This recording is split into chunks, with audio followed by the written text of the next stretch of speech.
You got it? I always wanted to get into helping. Now that I retired, I have the opportunity to do that. I think this is one way God uses me to be his hands and his feet.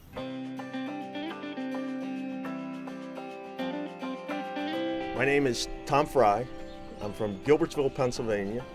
I am an MDS crew leader.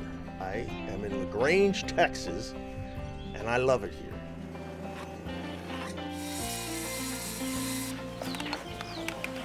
When the new volunteers come in, they have an orientation.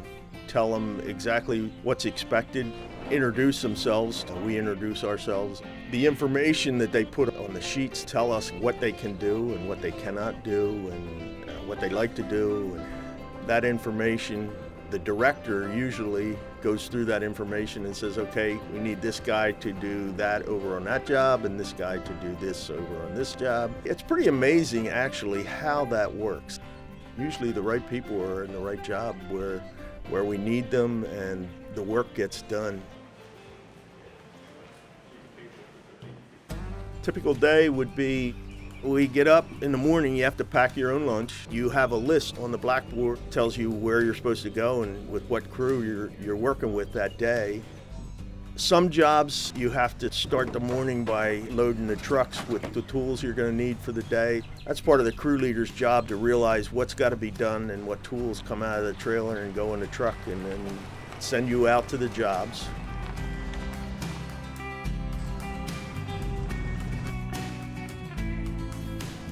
My job as a crew leader would be to direct those people to what needs to be done when it needs to be done so that the job continues to flow.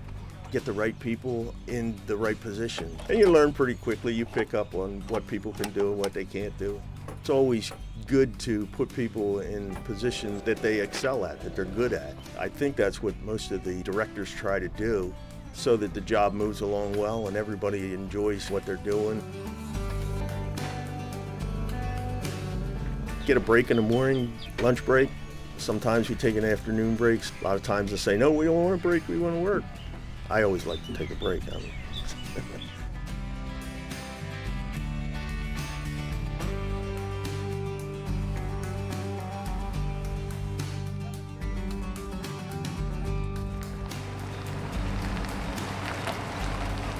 We arrive back at base camp at about 5 o'clock. Take a shower before, sometimes you don't. They always have good meals. They have cooks that come out and cook that do a tremendous job. There's always plenty of food. After that, the crew leaders get together with the director and decide what they're going to do for the next day. But usually the volunteers have the evening to do whatever they so desire. If they're younger, they go play basketball or volleyball or something like that. Or if they're old, they sit around and tell stories of when they could play basketball and all that stuff. The rewards come just in very small different things. And the dedications, when you go and you see the homeowner who just received a home or a refitted home, how happy and thankful they are for something that they couldn't do themselves. And as a volunteer or a crew leader who comes in, you're really dedicated for the next one after you see how God uses that in just amazing ways.